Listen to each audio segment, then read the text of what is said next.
Ayaw, yun na. Wala na mo ilang hatagan. Tauhan ng barangay at mga benepisyaryo ng ayuda sa Davao City nagkasagutan.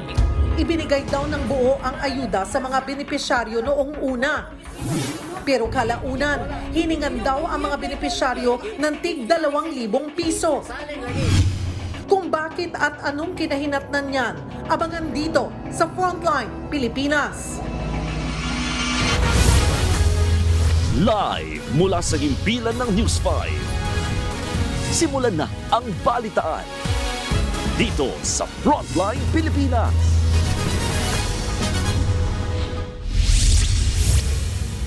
Magandang gabi Pilipinas, ika-16 na araw ng Setyembre taong 2024. Kasamang buong pwersa ng News 5. Narito na mga po Frontline na balita. Pag-alis ng BRP Teresa Magbanwa sa Escoda Shoal, hindi raw nangangahulog ang inabandona natin ang ating karapatan ayon sa Philippine Coast Guard. Papalitan daw yan ng ibang barko. House Speaker Martin Romualdez bumuelta sa mga nagsasabing hindi raw ginastos ng tamang pondo ng bayan kaya pinupuna ang Kamara. Hindi maaaring magturo ng daliri ang mga may sariling kasalanan.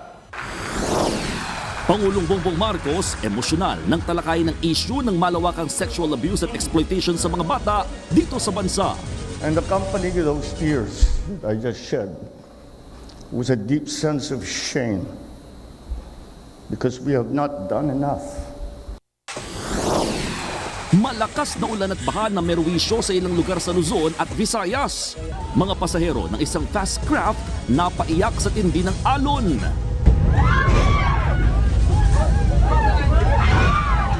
Bagyong Hener, napanatili ang lakas at posibleng maglandfall. Hepe ng Muntinlupa Police Community Affairs at kanyang misis, pinatay sa loob ng kanilang bahay. Dalagitan nilang anak, binaril din pero nakaligtas. At alamin sa showbiz, ang mga big winner at historic na pagkapanalo sa Emmy Awards. Inirereklamo ng mga benepisyaryo ng ayuda para sa Kapos ang Kita o AKAP program ng DSWD ang isang staff ng barangay sa Davao City. Hiningan daw kasi sila ng tig 2,000 piso ng staff para mailista sa ayuda. Nasa frontline ng balitang yan, si Bril Montalvo. Dokumento lang ako. Kaya ma-document maguna ko, napo ko'y rason ba nga, napo ko'y ikapadayag sila nga mao ni ningulikta kag tag 2,000 sa mga diri Una po ko na lista gisulti ko ko daan. Ito ang sagutan ng babaeng barangay staff at isang lalaking benepisyaryo ng ayuda para sa Kapos ang Kita o AKAP program ng Department of Social Welfare and Development sa barangay Ilang, Davao City noong September 5. Kabilang ang lalaking nagvi-video sa mga nabigyan ng 5,000 pisong ayuda ng DSWD noong September 4. Pero bago ilista sa AKAP program, nag-usap daw ang benepisyaryo na bigyan ng 2,000 pisong cut ang naturang opisyal ng barangay. Sa kanilang pag-uusap, inamin ng staff ng barangay na hindi alam ng DSWD ang ganitong kalakaran. Wala pa din sila kay Baklo. So sa ato pa day wala sila kabalo sa ato pa day dili din siya dili din walay authorized nga tao nga gitahasan nila nga inaana mahimong legal ang inyong pagpangulikta diri sa amoa. Sa huli, nagbigay na lang ng 500 piso ang benepisyaryo. Ganito rin ang iniabot ng ibang benepisyaryo sa staff ng barangay. Pero hindi raw ito tinanggap. Ngayong gabi, may inutusan siya na para mangulikta sa amin. Hindi po yun natuloy yung pangungulikta niya kasi natatakot. Yung kinaumagahan na, yung sa September 5, siya na po mismo, nag-house to house po siya na tapos hindi po niya tinanggap yung nagbigay ng 500 kasi kulang daw. Siyempre, siya ang naglista sa amin kaya bibigay sana kami ng 500 lang. Hindi niya tinanggap, 2,000 daw po yung yung pinag-usapan. Nasa 13 benepisyaryo sa barangay ang nagreklamo laban sa staff. Ayon sa kapitan ng barangay Ilang, liaison officer nila ang itinuturong kumikickback umano sa ayuda. Pero hindi na muna nila pinangalanan. Sinuspende na muna ang staff habang gumugulong ang investigasyon. Sa amin dito kasi, ang trabaho lang namin dito mag-i-issue kami ng certification at saka indigency para yun ang gamitin ng mga tao. Nung hihingi sila dito, yun ang gamitin nila para maka-avail sila ng programa na ACA project ng DSWD. Yun lang talaga ang role namin. When it comes to listing of beneficiaries, wala na kaming alam dyan. Pinuntahan namin sa bahay ang inirereklamong barangay staff pero hindi siya humarap sa amin. Iimbestigahan na rin ng DSWD Davao Region ang insidente. Tinutulungan din nila ang mga benepisyaryo para formal na magsampa ng reklamo. Paalala ng DSWD, walang sinumang individual ang dapat kumuha ng kaltas sa ayuda. Kung mangyari man ang ganitong insidente, dapat daw itong isubong agad sa kanilang ahensya. Nagbabalita mula sa Frontline, Bril Montalvo, News 5. Sa Muntinlupa, pinasok sa kanilang bahay saka pinatay ang isang pulis at ang kanyang misis. Alitan sa negosyo ang isa sa mga tinitingnang motibo. Nasa frontline ng balitang yan, si Gary De Leon. Wala ng buhay na matagpuan sa kanyang bahay ang hepe ng Muntinlupa City Police Community Affairs na si Police Captain Amino Den Mangunday.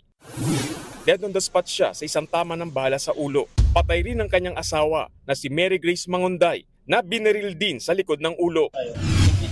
Agad na inilibing ang mag-asawa sa Manila Islamic Cemetery alinsunod sa tradisyong Muslim. Ang tanging nakaligtas ay ang 12 anyos nilang anak na babae na agad itinakbo sa ospital. Base sa inisyal na investigasyon, galing sa pamamasyal ang mag-anak nang pumasok ang di pa nakikilalang gunman. Habang nagpapahinga po si Police Captain Amino Den Mangunday sa kanyang sofa, ay bigla na lang pumasok po itong gunman natin, itong suspect po natin, at binaril po siya sa ulo. Pagkatapos po, ay tuluyang pumasok po sa kwarto upang barilin naman po ang kanyang asawa. Ayon sa mga pulis, tila pamilyar sa lugar ang gunman. Maaari raw kilala ng pulis ang suspect. Alitan sa negosyo ang isa sa mga nakikitang motibo sa krimen. Lalo't nakaalitan daw ng babaeng biktima ang 3 dati nilang empleyado. Ito pong isang biktima natin, si Mary Grace, idinimanda po niya po yung 3 personalities po ng qualified theft po. Dati niya po itong empleyado sa kanyang business. Nagagawa ng paraan nitong 3 na ito na i-transfer sa kanila ng mga account.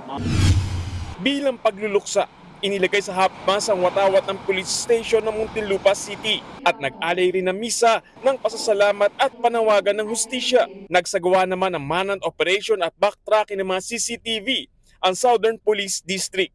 May person of interest na ang Muntinlupa Police. Nagbabalita mula sa Frontline, Gary De Leon, News 5. Lubog na naman sa baha ang ilang lugar sa Luzon dahil sa ulang dala ng habagat, habang sa Bohol, napatili at napaiyak sa takot ang mga pasahero ng isang fast craft sa mga matataas na alon. Nasa Frontline balitang yan si Rainiel Pawit. Binahan ng maitim na tubig na may kasamang basura ang bahay na ito sa Mandaluyong kagabi. Todo limas ang may-ari ng bahay. Ang baha bunsod ng ulang dala ng hanging habagat. Pero kung dyan hanggang tuhod na baha lang ang problema, hanggang dibdib na baha naman ang tiniis ng ibang taga Mandaluyong. Ang ilan ngang residente kinailangang lumikas sakay ng rubber boat. Baha rin kasi ang ilang kalsada, kaya stranded ang ilang commuter at sumilong muna sa isang mall. Sa bahagi ng Guadalupe, nakuhanan ang paglusong ng bus sa baha bagamat nakatawid naman ito. Bumagal naman ang traffic sa underpass ng Shaw Boulevard dahil din sa baha. Gayon din sa Taft Avenue sa Manila, kung ang mga malalaking sasakyan nahihirapan, lalo na yung mga pedicab at tricycle. Wala ring patid na ulan ang naranasan sa Quezon City. Nasapul pa nga sa CCTV ang mismong pagtama ng kidlat sa Gilmore Station ng LRT Line 2 kagabi. Dahil dyan may sumabog na wire, hindi naman ito naapektuhan ang serbisyo ng tren. Ayon sa LRTA, naayos naman agad ang kable. Binaharin ang ilang kalapit probinsya. Sa De La Paz National High School sa Binyan, Laguna, imbis na school bus, bangka ang naging service ng ilang estudyante papasok ng eskwelahan. Lord, ano ba yan? Ang mga gurong ito naman, muntikan pang mahulog sa bangka. Ang ilang residente ng Binyan gumawa na rin ng tulay na kahoy para makadaan sa bahang kalsada. Malalakas na alon naman ang sumalubong sa mga pasaherong sakay ng fast craft na bumabiyahe mula Bohol pa Negros. Sa gitna ng biyahe, nagtilian at napaiyak sa takot ang mga pasahero.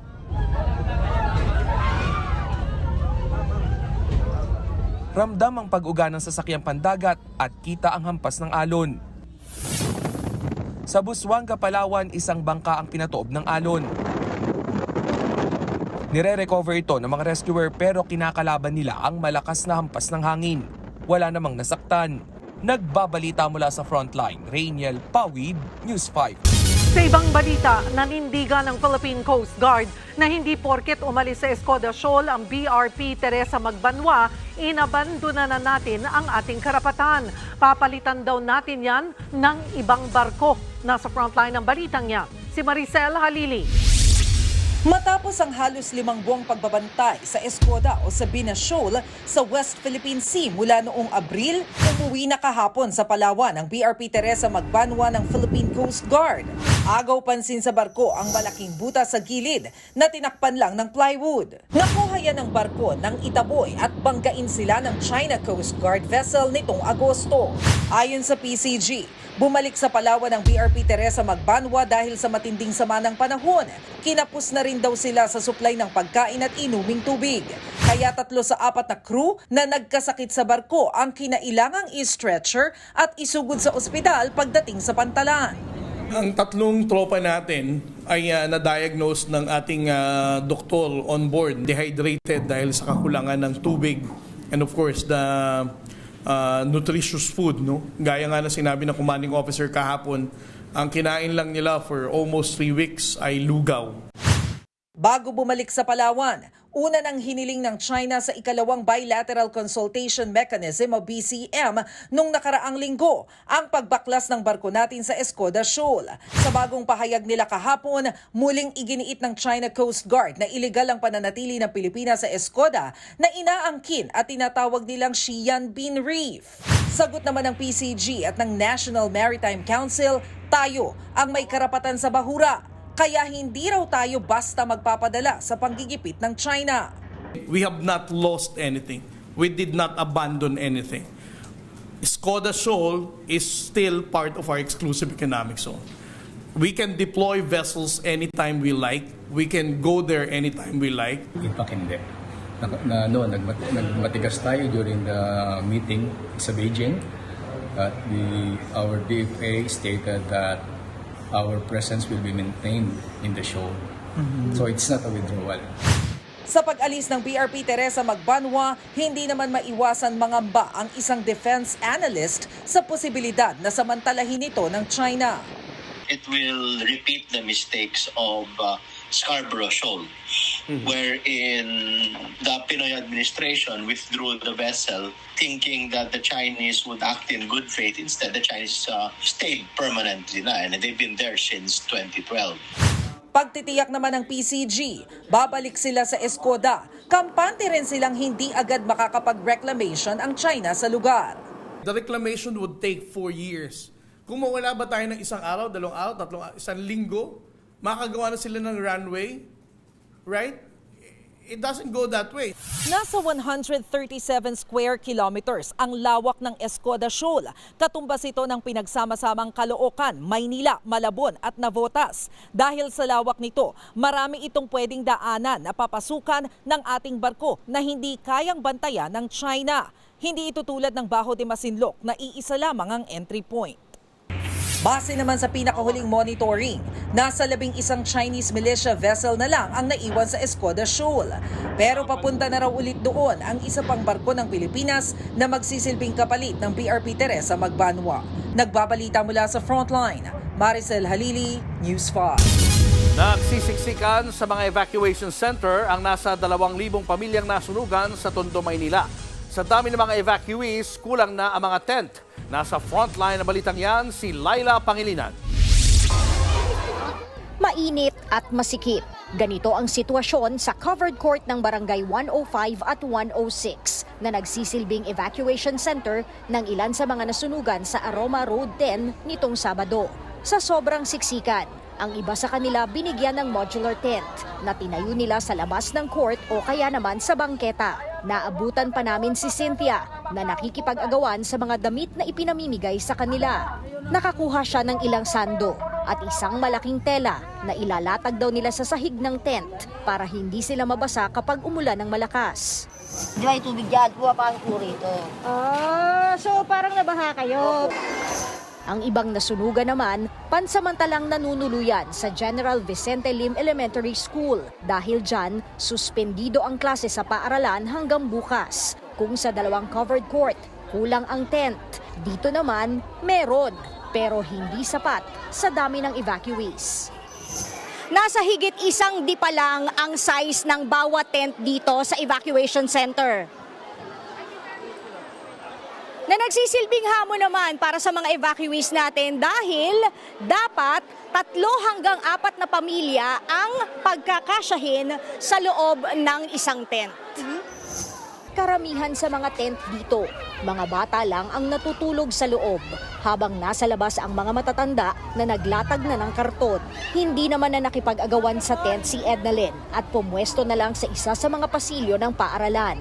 Itiisin na lang daw niya ang amoy ng mapanghing portable CR na halos katabi lang ng kanilang pinaglatagan. Mahirap po pag nasunugan. Tulog manok po kami rito. Tinitiis na lang po. Nasunugan po kami kaya kailangan namin magtiis. Ayon naman sa punong barangay, hindi naman nagpabaya ang lokal na pamahalaan sa pangangailangan ng evacuees. Hindi naman totoo yun, ma'am. Nakakatulong naman sila, Maris, kasi pag gabi, nandyan ako 12:00 ng gabi, umiikot po ako sa kanila. Tinitingnan ko sila kung ano yung kanilang sitwasyon. Kahapon nagbigay na rin ng tulong ang Manila LGU sa mga nasunugan. Umabot sa 2,000 pamilya ang nawalan ng tirahan dahil sa sunog. Nananawagan ngayon ang LGU sa mga gustong mag-donate ng pagkain. Nagbabalita mula sa Frontline. Laila Pangilinan, News 5. Nagkasunog din sa Philippine General Hospital sa Maynila kaninang umaga. Nabulabog ang mga pasyente nang masunog ang bahagi ng mezzanine ng main building pasado 6:00 ng umaga. Agad namang inilikas sa mga pasyente palabas ng ospital. Napula naman ang sunog matapos ang 1 oras. Walang naiulat na nasaktan. Base sa investigasyon, nagsimula ang sunog sa air conditioning unit. Ayon sa Department of Health, nakahanda naman ang 22 pampublikong ospital sakaling kailangan i-transfer ang mga apektadong pasyente. Samantala, pinag-utos din ng ahensya na suriin ang mga posibleng fire hazard o pagmula ng sunog sa mga pampublikong ospital. Ito na kasi ang ikatlong sunog sa PGH mula noong Marso. Inutusan ko lahat ng ospital namin na mag-identify ng tinatawag na fire hazard. So, dala yan ng mga fire hazard. Ito ang risk talaga, no? Pagka ang isang ospital nasunog, lahat ng ospital sa Metro Manila maapektuhan. Bumuelta si House Speaker Martin Romualdez sa mga taong hindi ginastos ng tama ang pera ng bayan, kaya binabakbakan ang Kamara. Giit ng Speaker, hindi dapat nagtuturo ang may kasalanan. Nasa frontline ng balitang yan, si Marian Enriquez. Sa pagbubukas ng deliberasyon sa plenaryo para sa mahigit 6.3 trillion pesos na proposed budget sa susunod na taon, malaman ang mga binitawang pasaring ni House Speaker Martin Romualdez kanina. Hindi raw nila kukonsintihin ang mga hipokrito at iiwas sa pagtalakay sa budget. We cannot ignore the reality that there are those who seek to undermine our work. Critics who speak of accountability while conveniently ignoring their own misuse of public funds. To these individuals, I say, let us be clear. This chamber will not tolerate hypocrisy, nor will it stand idle in the face of such blatant disregard of public trust. Banat pa ng Speaker, hindi raw pansariling bulsa ang pera ng bayan. Hindi maaaring magturo ng daliri ang mga may sariling kasalanan. Sa harap ng Kongreso, lahat ay dadaan sa tamang proseso at walang makatakas sa pananagutan. Bagamat walang direktang pinangalanan si Romualdez, tiyempo ang mga patotsada nito matapos ang 2 linggong bangayan ng mga kaalyado niya at ni Vice President Sara Duterte. Bukod sa 2 beses na pag-defer ng Appropriations Committee sa budget hearing ng OVP at pagtapyas ng halos 1.3 billion pesos sa pondo nito, mas umingay ang bangayan ng bise at kamara nang questionin ng mga mambabatas ang paggasta ng OVP sa confidential funds noong 2022. At nang sabihin ni VP Sara na sina Speaker Romualdez at Appropriations Chairman Zaldi Colang ang may kontrol sa pambansang budget. Sa plenary debates, napuna ang lumulobong unprogrammed funds ng iba't ibang ahensya o yung mga nakalinyang proyekto na hinahanapan pa ng pondo. Tinawag yang Presidential Super Pork ng Makabayan Block na inihahalin tulad sa kontrobersyal na pork barrel. Ikinababahala kasi nila na baka maulit ang nangyari ngayong taon kung saan 280 billion pesos lang ang hininging unprogrammed funds pero lumobo at naging 730 billion pesos na nang pumasa at pirmahan ng Pangulo ang budget. Sa discretion ng President kung saan ilalagay ang pondo sa ilalim ng UA, tingin po namin pwedeng manipulahin yung unprogrammed funds. Pwedeng masabi na ito yung pinapaboran niya, Madam Speaker. So maaaring ilagay sa infrastruktura para pondohan ang kanyang Build Better More, the President, kung ganon, Madam Speaker, sa tingin namin, isa itong presidential pork. Depensa naman ni Appropriations Senior Vice Chair Stella Kimbo, hindi pork ang unprogrammed appropriations. Dahil 2014 pa raw nang sinabi ng Korte Suprema na constitutional ito o naayon sa saligang batas. Target namang maipasa ng Kamara ang 2025 General Appropriations Bill sa September 25 bago ang kanilang break sa Oktubre. Nagbabalita mula sa Frontline, Marian Enriquez, News 5. Sa ibang balita, bukod sa mga pasaporte sa 6 na bansa, nakabili na rin daw ng mga lupa ang 3 Chinese na sinasabing big bosses daw ng mga Pogo Hub sa Pampanga at Tarlac. Sa mga bansang ito, rin nila ginagawa ang kanilang mga money laundering activities. Nasa frontline ng balitang yan, si Rainiel Pawid. Minamanmana ng Presidential Anti-Organized Crime Commission o PAOK ang 3 Chinese na umano'y mga big boss ng Pogo sa Porac, Pampanga at Bamban, Tarlac. Kinilala ang mga yan na sina Duan Renwu at Zhang Ji na nasa Singapore habang nasa Hong Kong naman si Wang Ziyang. Ayon sa PAOK, na-issuehan ng 3 ng passport ng mga bansang China, Hong Kong, St. Kitts and Nevis, Cambodia, Dominica at Cyprus. Pinaghahandaan nila kung magkaroon ng problema, yung pagtakas nila. So that's why they have 5 passports. Bukod sa lugar na matatakasan, ginagawa rin daw money laundering hub ng mga ito ang mga napili nilang bansa. Nakabili na raw ng lupain sa Taiwan, Cyprus, Hong Kong, Dominica, Cambodia at St. Kitts and Nevis ang 3. Si dating Mayor Alice Go hindi raw nakapagtago sa alinman sa mga bansang yan dahil pinaninindigan niya ang kanyang Philippine passport. Kinakailangan daw kasi ng visa sa halos lahat ng bansang may pasaporte ang 3 Pogo bosses. Sa investigasyon pa ng PAOK, isang cafe sa Angeles City, Pampanga ang regular na meeting place noon ni Go at mga umano'y Pogo boss. Pero itinanggihan ng isa sa mga staff. Tumangging humarap sa News 5 team ang pamunuan ng establishmento na sarado ngayon dahil daw sa maintenance. Nakikipag-ugnayan na ang PAOK sa Anti-Money Laundering Council para imbestigahan ang 3 Chinese. Under blue notice na rin ang 3 sa Interpol. Nauna nang sinabi ng DOJ nitong Biyernes na bukod kay Go ay sasampahan din ng kasong qualified trafficking in persons si Wang Ziyang kasama ang 2 pang Chinese na sina Zhang Ruijin at Lin Baoyin.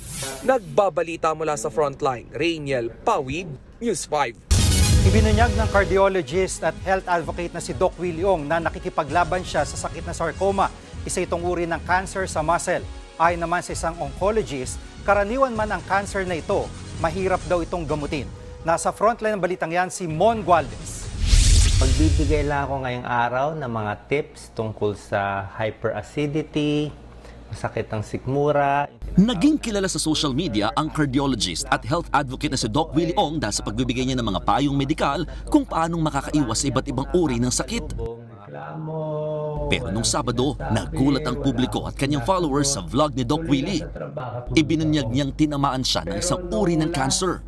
Kwento ni Doc Willie, nakaranas siya ng matinding pananakit ng likod at tiyan nung nakaraang buwan. So, sumakit siya bigla. Sobra sakit. Worst pain of my life, 10 out of 10. Iiyak ka. Humihiyaw lang buong gabi. Sasakit siya para siyang may kutsilyo na may sumasaksak sa likod mo. Saksak, saksak, saksak. Siguro talaga mamatay na ako.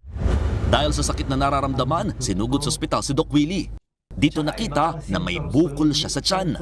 Kaya nagdesisyon si Doc Willie na pumunta ng ibang bansa para sumailalim pa sa ilang tests. Doon naman nalaman ang totoo niyang kalaban. Ang pangalan, sarcoma. Sabi ng doktor ko itong sarcoma, mahirap na kalaban. Isa sa pinakamahirap na cancer. Saan ko nakuha to? Tingin ko stress. Na-stress ako sa mga comments. Na-stress ako sa mga bashers. Ayon naman sa oncologist na si Dr. Nessie Huwat, common o karaniwan ng sarcoma na isang uri ng cancer sa muscle pero delikado raw ito. Sarcoma is a very aggressive type of tumor. Once you diagnose it late, talagang it's very difficult to treat. Ang sintomas daw na naranasan ni Doc Willie tulad ng pagkahingal at fatigue o sobrang pagkapagod ay karaniwan daw sa kahit sinong may cancer. Well, we still don't know the reason for doing having sarcoma, but there are cases na it's either because of the radiations or you have not so much of a family history or any kind of inflammation on that area can be a risk factor for a sarcoma. Sa ngayon, nagpapakimotherapy si Doc Willie sa ospital sa ibang bansa. May mensahe naman siya para sa kanyang followers at taga-suporta. Mahal kong followers, kung mag-iiyak ko masyado. Sabi ko nga kaya ilalaban tayo eh.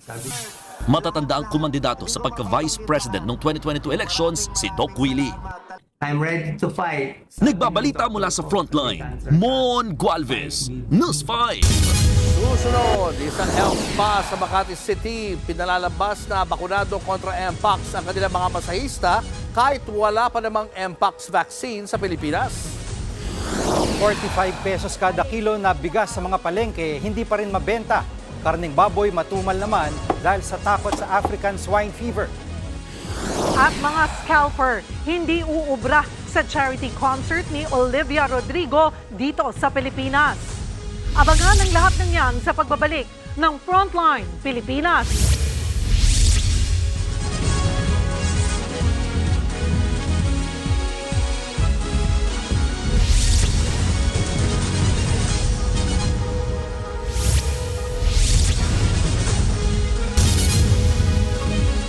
Mga kapatid, Julius Babaw po, nasa Middle East o saan mang dako ka ng mundo, manatiling may alam at may pakialam sa mga mainit na balita dito sa ating bansa.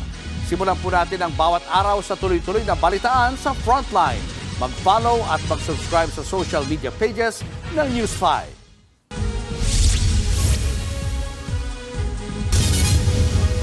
Higit 2 linggo na lang bago magsimula ang paghahain ng Certificate of Candidacy para sa mga kakandidato sa 2025 elections. At dahil dyan, naghahanda na rin ang Partido Federal ng Pilipinas ni Pangulong Bongbong Marcos para sa darating na halalan. At live mula sa Pasay City, nasa frontline ng balitang yan si Gio Robles. Gio, anong plano ng partido ni PBBM sa darating na eleksyon? Julius, nagtipon-tipon nga ngayong araw ang mga opisyal at miyembro ng Partido Federal ng Pilipinas para sa isang General Assembly at National Convention. Kabilang sa dumalo si Pangulong Bongbong Marcos na inisa-isa ang maaring balakid na kaharapin ng partido. Kabilang dyan ang banggaan sa parehong posisyon ng ilang miyembro at kaalyado ng PFP. Ayon kay PBBM, madalas nangyayari ito sa mga lugar na kulang ang kandidato. Kaya mahalaga raw na pag-usapan at maplansya ito sa pagtitipon kasama naman ang iba pang kaalyadong partido sa September 26. Nagpaalala rin ang Pangulo sa mga kapartido na huwag magpakampante lalo na sa pangangampanya kahit matibay naman ang PFP. Kung may natutunan daw siya sa kanyang ama na si dating Pangulong Ferdinand Marcos Sr., yun ang sipag at tiyaga sa paglilibot. Narito ang bahagi ng talumpati ni PBBM. Siyempre, ganun din yung lagi naman nangyayari sa atin yan, lalo na kapag lahat tayo ay nagkakasama. May magkakabanggaan ng konti dahil may kandidato yung kabilang partido. So yun ang mga kailangan natin ayusin. Mas maganda sana kung maayos ang ating eleksyon, maayos ang kampanya. Julius, bago ang General Assembly ng PFP dito sa Pasay, dumalo rin sa National Summit Against Online Sexual Abuse or Exploitation of Children o OSAEC ang Pangulo. Hindi raw niya matanggap na Pilipinas ang epicenter ng child pornography sa buong mundo. Naging emosyonal pa siya sa naging karanasan ng isa sa mga biktimang naiyak ng magkwento ng kanyang sinapit sa kamay ng abusers nito noong menor de edad pa lang siya. Narito ang pahayag ni PBBM. And accompanying those tears that I just shed was a deep sense of shame because we have not done enough. Your imagination cannot even begin to fathom what is done to these poor children, to our poor children. And for us to allow this to happen in our country brings to me an overwhelming sense of shame because being in government, being in public service, we are not doing enough. We must do more.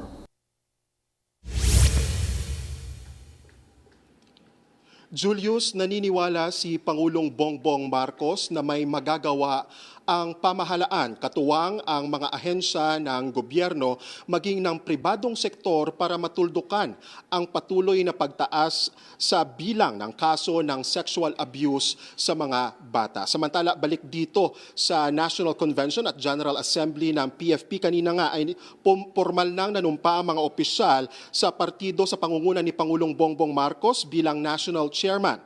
National Vice Chairman naman si Special Assistant to the President Secretary Antonio Lagdameo Jr. at PFP National President naman si South Cotabato Governor Reynaldo Tamayo. Sa tanong naman, Julius, kung may senatoriables na ba para sa 2025 halalan ang PFP, wala pang inilalabas na formal na listahan dyan ang partido maging si Pangulong Bongbong Marcos. Julius, balik sa iyo.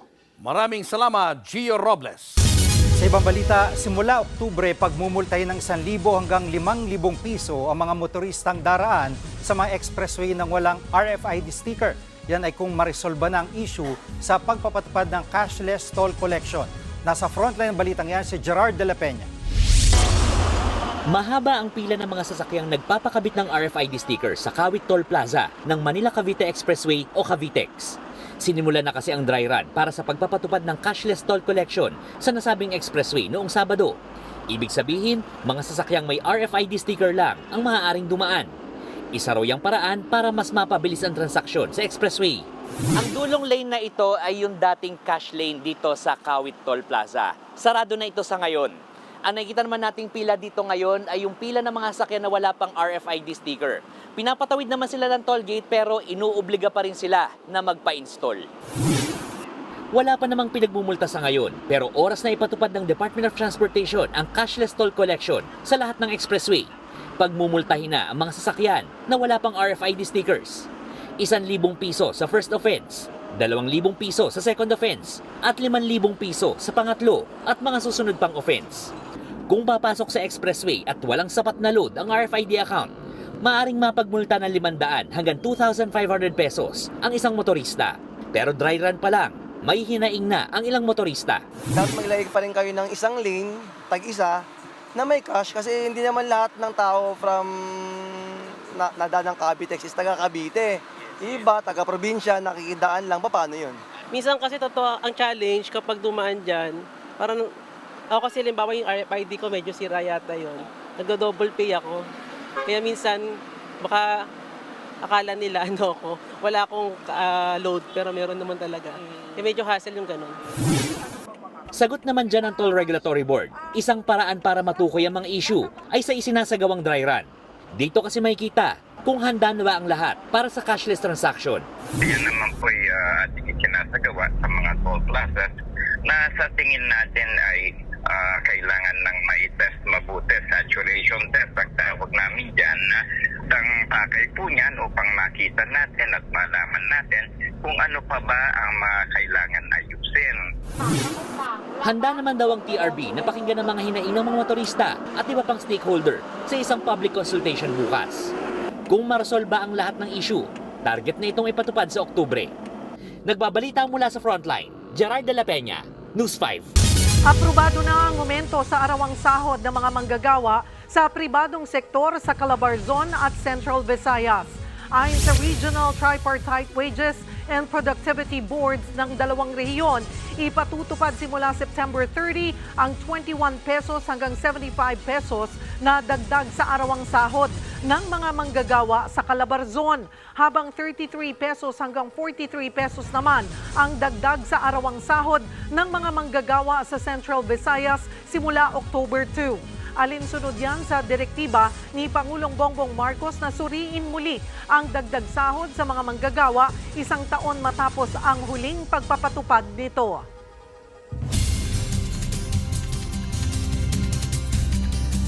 Napanatili ng Bagyong Hener ang lakas nito habang tinatahak ang Northern Luzon. Huling namataan ang sentro ng bagyo sa layong 290 kilometers silangan ng Tuguegarao, Cagayan. Taglay nito ang lakas ng hangin abot sa 55 kilometers per hour at pagbugsong hanggang 70 kph. Kumikilos ang bagyo pahilagang kanluran sa bilis na 10 kilometers per hour. Signal number 1 pa rin sa Cagayan, kabilang ang Babuyan Islands, Isabela, Quirino, Nueva Vizcaya at Apayao. Pati na rin ang Kalinga, Abra, Ifugao, Mountain Province at Benguet. Signal number 1 naman sa Ilocos Norte, Ilocos Sur, La Union, Pangasinan at Zambales. Pati sa Tarlac, Nueva Ecija, Aurora, northern portion ng Quezon, kabilang ang Polillo Islands. Posibleng maglandfall ang Bagyong Hener sa Isabela o Aurora sa loob ng 1 araw bago tuluyang lumabas ng bansa bukas ng gabi. Samantala, isa pang bagyo sa Pacific Ocean ang binabantayan ng Pag-asa. May international name na Pulasan. Bagamat malayo sa bansa, pinalalakas din ito ang habagat na magpapaulan sa iba pang bahagi ng bansa.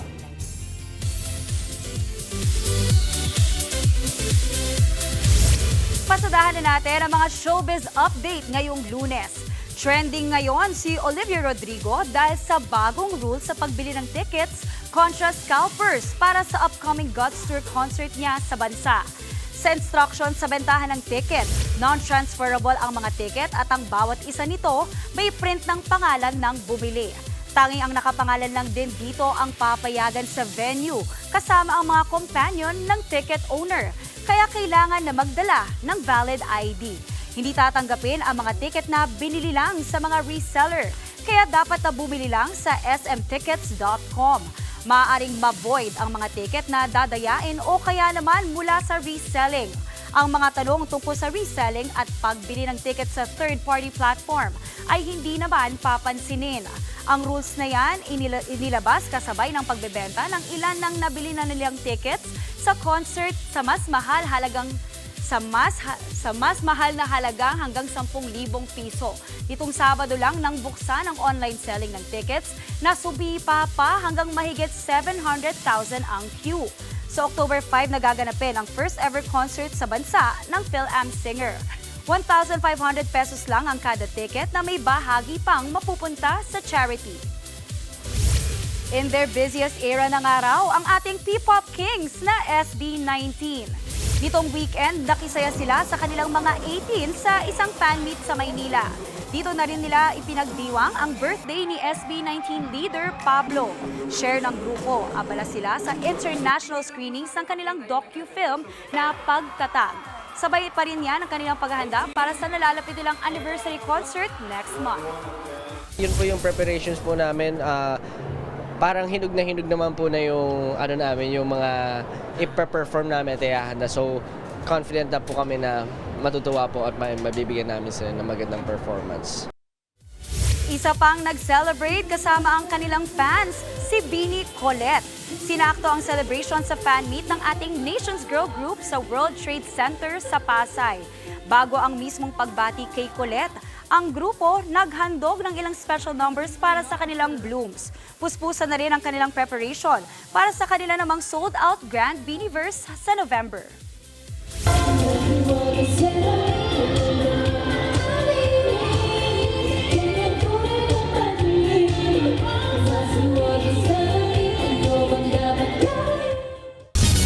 Susunod, 45 pesos kada kilo na bigas sa mga palengke, hindi pa rin mabenta. Karneng baboy matumal naman dahil sa takot sa African swine fever. Health pa sa Makati. Sinabing bakunado kontra Mpox ang kanilang mga masahista kahit wala pang Mpox vaccine sa bansa. At US Presidential Candidate Donald Trump tinangkala namang patayin habang nag-golf. Yan at iba pa sa pagbabalik ng Frontline Pilipinas.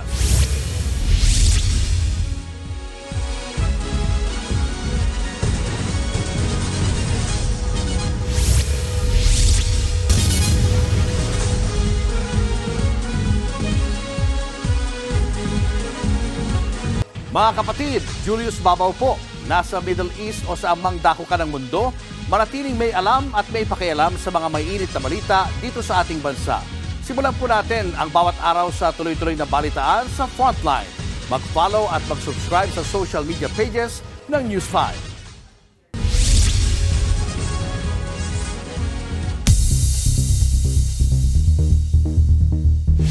Sa Frontline News Abroad, may panibagong assassination attempt umano kay US Presidential Candidate Donald Trump. Tinakaw man ng barilin si Trump habang naglalaro sa sarili nitong golf course sa West Palm Beach, Florida. Nakita raw ng isang Secret Service agent ang gunman sa halamanan malapit sa golf course. Nakipagbarilan pa mga agents sa gunman pero tumakas rin ito sakay ng isang sasakyan. Naaresto rin kalaunan ng gunman. Ligtas naman daw si Trump matapos ang insidente. Matatandang nauna nang tinangkang patayin si Trump sa campaign rally nito sa Pennsylvania noong Hulyo.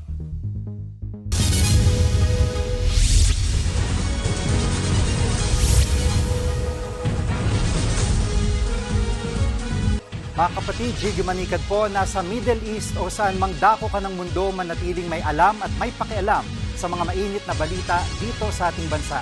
Simulan natin ang bawat araw sa tuloy-tuloy na balitaan sa Frontline. Mag-follow at mag-subscribe sa social media pages ng News 5.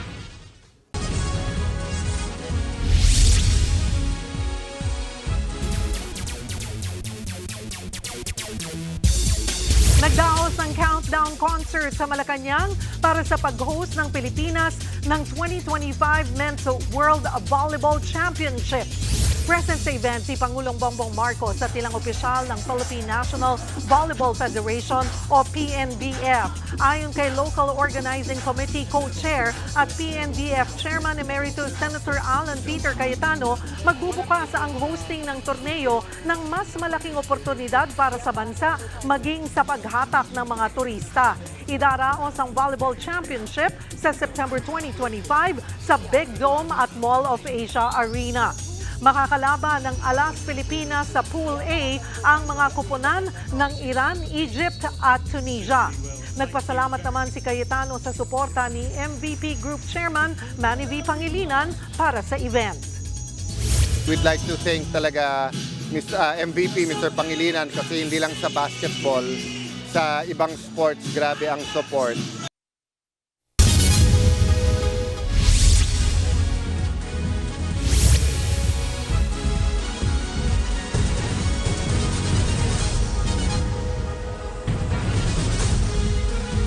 Mga kapatid, Jiggy Manikad po, nasa Middle East o saan mang dako ka ng mundo, manatiling may alam at may pakialam sa mga mainit na balita dito sa ating bansa.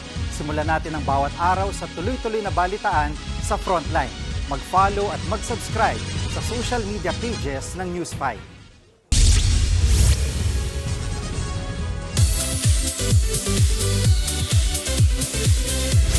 Big winner naman sa katatapos lang na Emmy Awards sa US, ang Japanese historical drama na Shogun at ang psychological thriller na Baby Reindeer. Naiuwi ang Shogun ang Best Drama Award. Ito ang kauna-unahang non-English series na nanalo ng nasabing award. Best lead actor naman ang lead star nitong si Hiroyuki Sanada, habang Best Lead Actress ang co-star niyang si Anna Sawai. Sila ang first Japanese actors na nanalo ng Emmys. Ang Baby Reindeer naman ng Netflix nanalo bilang Best Limited Series. Ang lead star nitong si Richard Gad ang nagwaging Best Actor in a Limited Series. Siya rin ang nanalo ng Writing Emmy sa nasabing genre, habang ang co-star niyang si Jessica Gunning ang nanalong Best Supporting Actress sa category.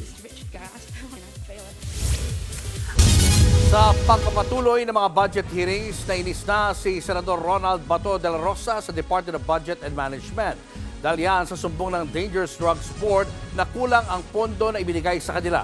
Nasa frontline ng balitang yan, si Mean Los Baños. DBM na mga kuwang kayo, mga binabiolate niyo yung batas. Ha? Ano violator kayo? Yan ang derechahang tawag ni Senator Bato de la Rosa sa Department of Budget and Management. Kasunod ito ng sumbong ng Dangerous Drugs Board na hindi sapat ang pondo na ibinigay sa kanila noong nakaraang taon. Sa pagdinig ng Senado para sa 2025 budget ng DDB, sinabi ni Undersecretary Earl Saavedra na noong 2023, nasa 126.9 million pesos ang koleksyon ng mga ahensyang may mandatory remittance sa DDB. Ginagamit ang pondong ito para sa treatment at rehabilitation facilities ng ahensya. Pero imbis na buong koleksyon, 77 million pesos lang daw ang ibinigay ng DBM. Sabi po sa amin, i-release yung 77, then kung magkano pa yung merong butal out of the collection, i-earmark na daw po yun na 77 for this year. So we were rather surprised, Your Honor, kasi ang sa amin naman po, just imagine yung difference sana, ang layo po ng marating nun. Noong ipinasa ang 2023 national budget, may provision daw dito na dapat ipagamit sa DDB ang kabuuang koleksyon para sa kanila. Pero hindi raw ito nasunod. Para tayong gago dito, gawa tayo na gawa ng batas, tapos ayaw sundin ng DBM. Otherwise, huwag na tayo mag-budgetary dito. Kayo na lang gumawa ng sarili yung batas doon para kayo mag-implement, kayo gumawa ng batas. Ayaw yung sundin yung ginagawa ng Senado ng Congress na batas. Hindi agad nakapagpaliwanag ang kampo ng DBM na dumalo sa plenary discussion para sa proposed 2025 budget. Inilatag na kasi sa plenaryo ng Kamara ang budget para sa susunod na taon. Sa huli, napagkasunduan na magkaroon ng hiwalay na pagpupulong ang DDB at DBM para resolbahin ang issue. Higit 504.28 million pesos ang inallocate na pondo para sa DDB para sa taong 2025. Mas mataas ito sa 417.39 million pesos na budget nila ngayong taon. Samantala, naasita naman ng Philippine Drug Enforcement Agency o PDEA sa pag-iinspeksyon sa mga pier at tinatawag na custom zone para mabisto ang mga ipinupuslit na iligal na droga. Paliwanag ng PDEA, bagamat nakakaikot sila sa custom zone, ang Bureau of Customs pa rin ang nagsasabi kung anong kargamento ang iinspeksyonin. We are in a custom zone kapag nandun kami. So, siyempre, as a courtesy and as a respect to the authorities, Bureau of Customs under sa DOF. Diba? Then coordinate with the DOF Secretary. Yung PDEA chief ninyo, coordinate, gumawa ng MOA sa DOF. As simple as that. Wala nang respect. If we're talking about para matigil yung illegal na droga, kung kinakailangan ng kamay na bakal, gamitin natin para matigil itong problema natin sa droga natin. Nausisa rin sa pagdinig ang paggamit ng hair follicle test na isa sa mga paraan para malaman kung positibo sa cocaine ang isang individual. Pero kailangang hindi pa nagugupit ang buhok. Tanong tuloy ni Senator De La Rosa. Ako, kalbo ako. Wala. Hindi ako qualified mag-hair follicle test. Wala, sir. Pag sinabing hair, sir, hair lang talaga sa ulo? Yes, sir. Baka pwede yung hair sa ilong, pwede hair sa pwede, sir, genitals. Lahat. Yes, pwede lahat. Pwede. Okay, paano kung sinave nyo, sir? Kasi once na pinutol mo yung buhok mo, wala nang ano, sir, doon, traces doon. Paliwanag pa ng PDEA, epektibo pa rin ang hair follicle test hanggang 70 araw mula nang gumamit ang isang drug suspect. Nagbabalita mula sa Frontline, Mean Los Baños, News 5. Hindi biro ang 5 buwang pinagdaanan ng mga nagbantay sa BRP Teresa Magbanwa sa Escoda Shoal.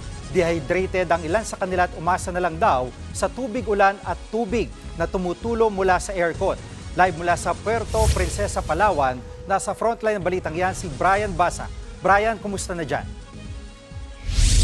Jiggy, nasa loob tayo ng BRP Teresa Magbanwa. Kanina pagpasok, nakita nating naglalagay ng mga bagong supply ang mga tropa. Pero paglilinaw nila, hindi pa pwedeng maglayag ulit itong barko dahil ire-repair pa matapos ang 5 buwang pananatili sa Escoda Shoal.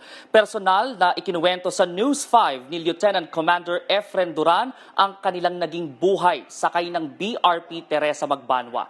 Mula noong Abril, 63 silang nagbantay sa Escoda Shoal. Naroon sila nung banggain ng China Coast Guard vessel ang BRP Teresa Magbanwa noong Agosto. Tensyonado rin daw dahil palagi silang pinaliligiran ng mga barko ng China.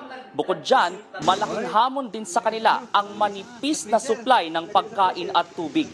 Hinaharas din kasi ng China ang mga resupply mission ng Pilipinas papuntang Escoda Shoal na bahagi naman ng ating exclusive economic zone. Kaya ang resulta, panay lugaw ang kanilang kinakain. Dehydrated din ang ilang sakay ng BRP Teresa Magbanwa. Ang diskarte raw nila para makatagal, ginagawa nilang inumin ang tubig ulan at tubig na tumutulo mula sa aircon.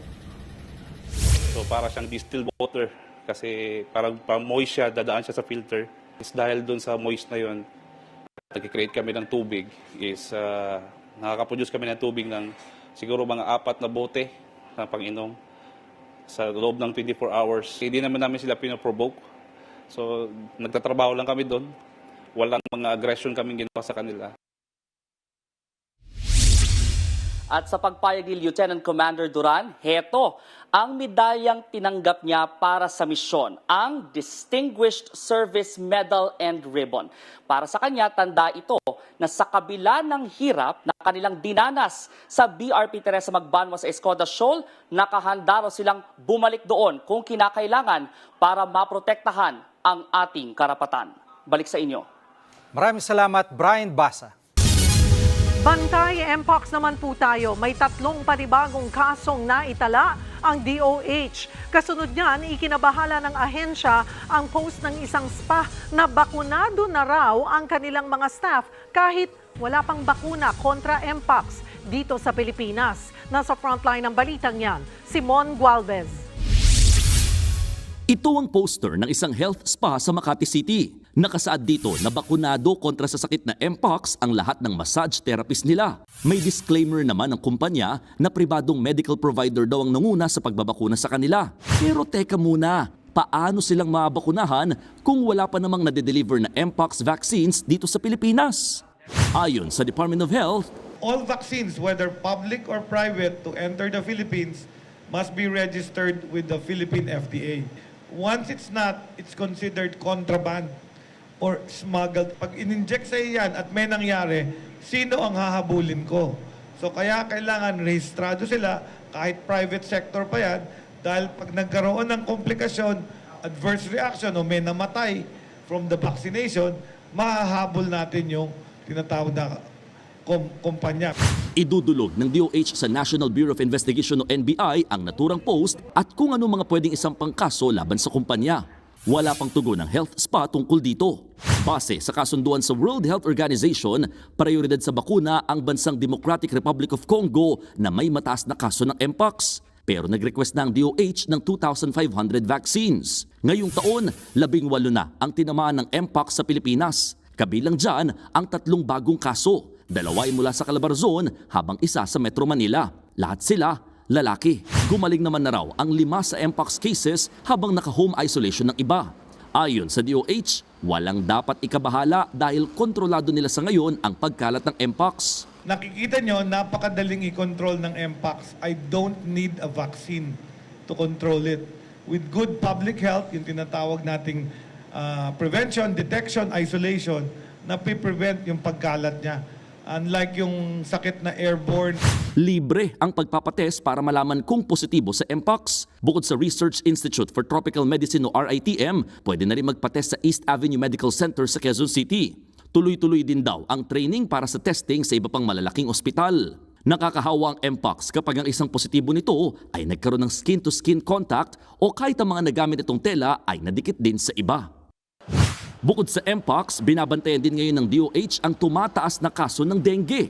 Tumaas ng 68% ang nagka-dengue mula Enero hanggang September 6 kumpara sa parehong panahon noong nakaraang taon. Aabot sa 546 ang mga namatay. Mas mababa yan kumpara nung nakaraang taon. Pangamba ng ahensya, posibleng dumami pa ito lalo ngayong tag-ulan. Nagbabalita mula sa Frontline, Mon Gualvez, News 5. Patumal ang bentahan ng 45 pesos na bigas sa palengke sa Quezon City. Kahit mas mahal, mas pinipiling bilhin ng mga consumer ang mas magandang klase ng bigas. Nasa frontline na balitang yan, si Kari Kaitor. May 45 ngayon na yung mas mura. Yan? Oo. Napailing na lang ang mga mamimiling gaya ni Delia nang makita ang 45 pesos kada kilo ng bigas na ibinibenta sa palengking ito sa Quezon City. Di bali nang mapamahal daw sa premium rice kesa naman mababa ang kalidad. Si Neneng 5 kilo ng 60 pesos na dinurado pa rin ang binibiling bigas. Tatagal na raw yan ng hanggang 3 linggo sa kanya. Hirap din kasi ngayon mahal ang mga bilihin. Tulad ng isda, ng mga gulay. Mahal ngayon, nagmahal lahat. Sa tala ng Department of Agriculture, may nabibili ng regular milled rice sa halagang 42 pesos kada kilo at 45 pesos naman ang well-milled. Pero tig 45 pesos na well-milled rice pa lang ang meron dito sa Mega Q-Mart. Ang tindera ng bigas na si Christy, halos palugi na raw ang benta.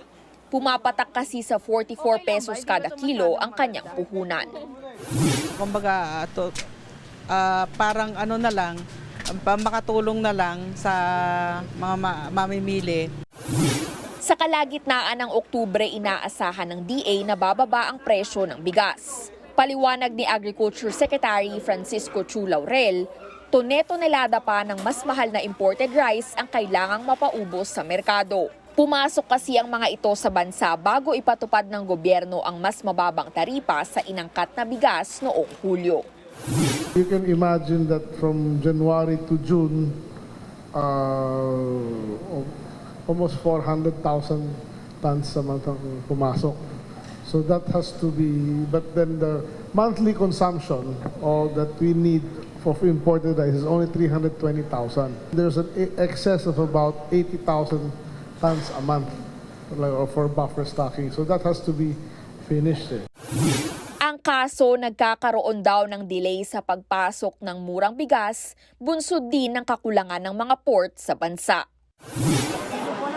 Samantala, mahina rin ang bentahan ng baboy sa pwesto ni Elizabeth. Yan ay kahit nagbawas na raw siya ng 20 pesos sa kada kilo ng kasim at liempo. Ang dahilan, talagang affected talaga kami ng ASF. Siyempre, natatakot yung mga tao kumain ng baboy kasi baka may sakit. Talaga doble kahit kami ngayon. Tiniyak naman ng DA na tuloy-tuloy pa rin ang pagbabakuna ng mga baboy laban sa ASF sa Batangas. Sa susunod na buwan, planong palawigin ang pagtuturok sa Visayas at Mindanao. Nagbabalita mula sa Frontline, Carrie Cator, News 5. Abiso sa mga consumer ng Manila Water at Maynilad, may paggalaw sa singil sa tubig simula October 1. Sa mga consumer ng Manila Water, abot sa 3 pesos and 65 centavos ang itataas. Sa mga kumukonsumo ng 10 cubic meters o mas mababa, halos 17 pesos naman ang dagdag sa mga kumukonsumo ng 30 cubic meters. Good news naman sa mga consumer ng Maynilad, hanggang 6 pesos and 43 centavos ang mababawas sa inyong water bill depende sa konsumo. Ayon sa MWSS, ang water rate adjustment ay dahil sa foreign currency differential adjustment o paggalaw sa singil base sa halaga ng piso kontra foreign currencies.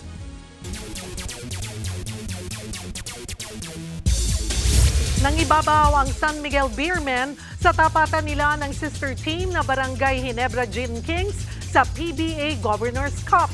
Tinambakan ng Beermen ang Gin Kings 131-82. Yan ang pinakamalaking winning margin ng Beermen sa kasaysayan. Pasok na rin sa quarterfinals ang San Miguel sa likod ng 6-2 win-loss record. Sa parehong laro, nakapagtala ng 1,254 career 3-pointers si Marshall Lassiter. Nalamangan na niya ang all-time record ni PBA legend Jimmy Alapag. Nakuha naman ng Phoenix Fuel Masters ang una nilang panalo ngayong conference kasunod ng laban kontra Blackwater Bossing 119-114. Mayroon na ngayong 1-7 record ang Phoenix habang 3-5 naman ang record ng Bossing.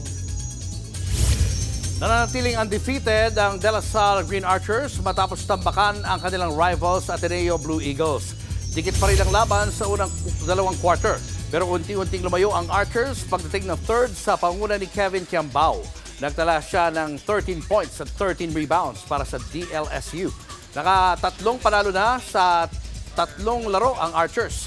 Binigay naman ng Adamson Soaring Falcons ang unang talo ng UST Growling Tigers. Kahit tatambakan sa bandang simula ng laro, unti-unting umangat ang Falcons pagdating ng halftime.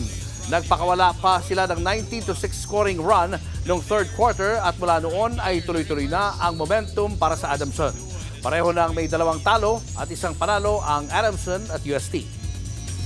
Magdodonate ng 3 pole vault pit si world-class pole vaulter EJ Obiena. Sinabi ni Obiena sa kanyang meet and greet sa isang mall sa Parañaque. Umaasa raw si Obiena na magagamit ang pole vault pits ng susunod na henerasyon ng mga pole vaulter. Plano rin niyang magsagawa ng mga training clinic para lalo pang mahasa ang mga gustong sumunod sa kanyang yapak.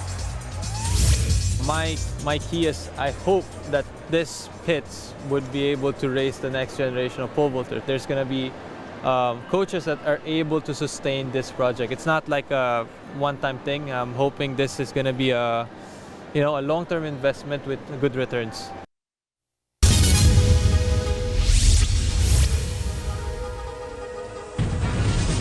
Mga kapatid, Cheryl Cosim po. Nasa Estados Unidos, Canada o saan mang dako ka ng mundo, manatiling may alam at may pakialam sa mga mainit na balita dito sa ating bansa. Simulan natin ang bawat araw sa tuloy-tuloy na balitaan sa Frontline. Mag-follow at mag-subscribe sa social media pages ng News 5.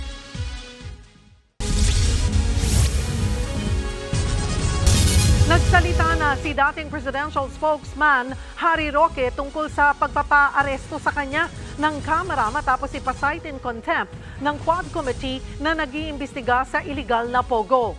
Kahit hindi mahanap, nag-livestream si Roque sa Facebook kaninang hapon para buweltahan ang mga mambabatas. Ayon kay Roque, mukhang pinag-iinitan siya ng Kamara dahil siya ang pinagbibintangang source umano ng tinawag niyang pulveronic video ni Pangulong Bongbong Marcos na nag-viral kamakailan online. Ito raw ang pangunahing rason kaya gusto siyang parusahan at i-detain sa Kamara. Matatanda ang pinakontempt ng Quadcom si Roque dahil hindi niya isinumite ang mga dokumentong pinasabpina ng Kamara. Pero buwelta ng abogado, walang kinalaman ang SALN at financial statements ng kanyang pamilya sa investigasyon sa Pogo. Kaya kung gusto raw itong silipin ng mga mambabatas, hinamon niya sila na magsampa ng reklamo sa korte. Kung ang gusto nilang patunayan ay meron akong unexplained wealth, bakit hindi na lang sila magsampa ng kaso? Papakita ko naman sa ombudsman o kung saan man, kung saan ko kinuha yung pera na pambili ng mga lupa. Pero wala pong jurisdiction ang Kongreso na paghimasukan itong mga bagay-bagay ng pribado dahil ang investigasyon nila ay pogo.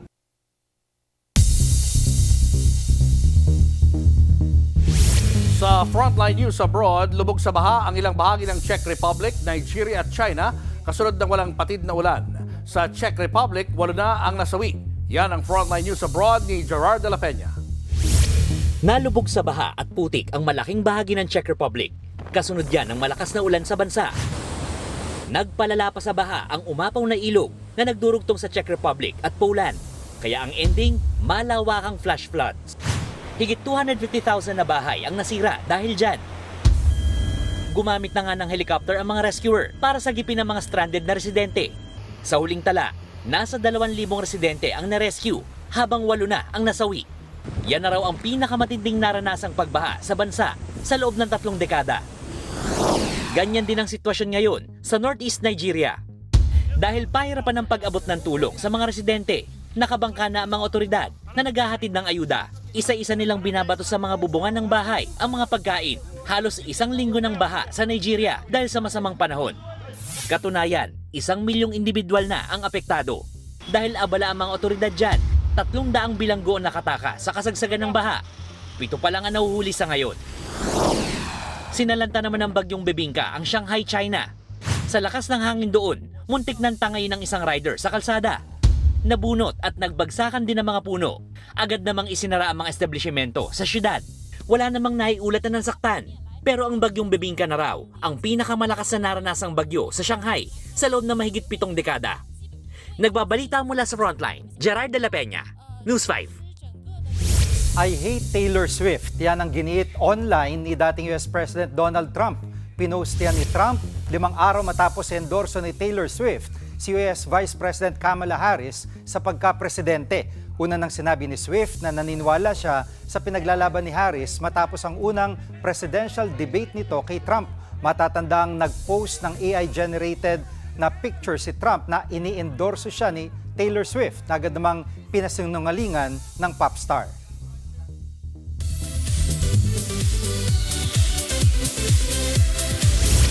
Buhay na buhay naman ang concert scene nitong weekend.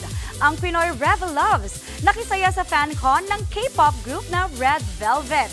Muli namang hinarana ni American Idol alum David Archuleta ang kanyang fans. Nasa frontline ng balitang yan, si News 5 digital producer Von Vilinario.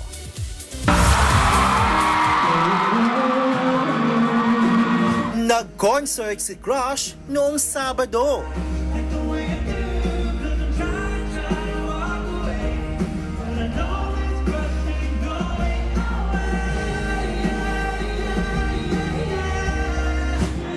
Maraming fans ang hindi pa nakaka-get over sa concert ni David Archuleta sa New Frontier Theater sa Quezon City.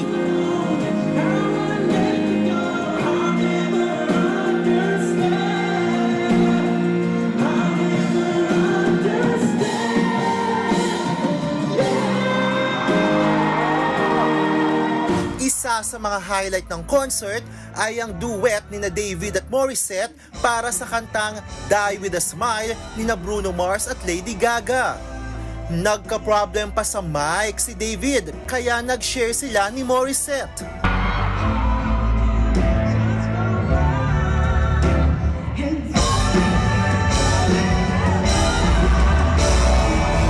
Ultimate throwback naman sa Filipino Archies nang kantahin ni David ang OPM song na Nandito Ako.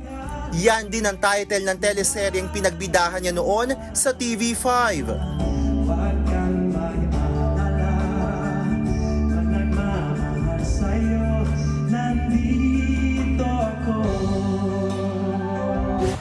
Thankful si David sa walang sawang suporta ng Pinoy fans, lalo't 8 beses na raw siyang nagpunta sa Pilipinas at palaging mainit ang pagtanggap sa kanya. Philippines, I love you so much. Mahal ko kayo.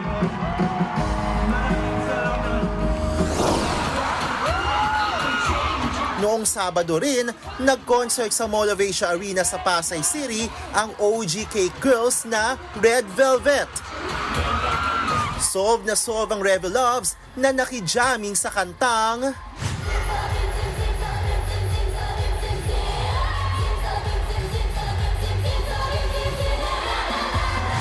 Napahiyaw rin ang fans ng first time i-perform ng grupo sa Filipino crowd ang kanilang new songs na Chill Kill at Cosmic. Siyempre, ang Red Velvet nagtagalog.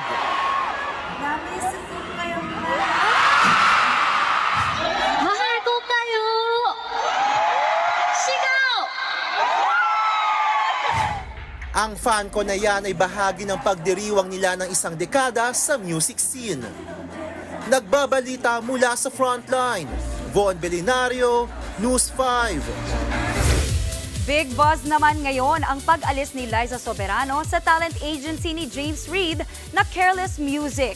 Sa IG story ng Careless, inanunsyo nitong effective noong July 29. Wala na sa kanilang pamamahala si Liza. Hangad nilang mas mapabuti pa si Liza sa lahat ng kanyang mga gagawin.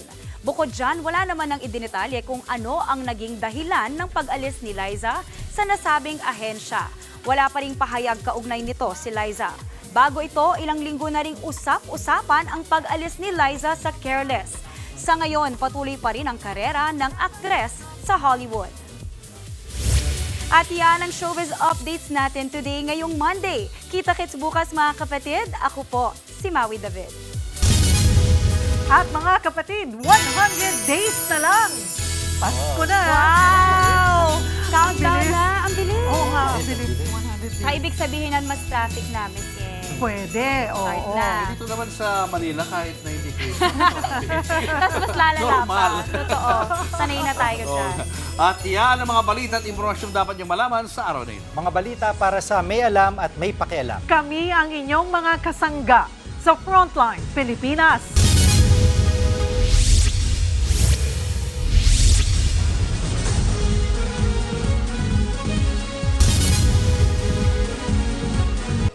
Mga kapatid, Cheryl Cosim po.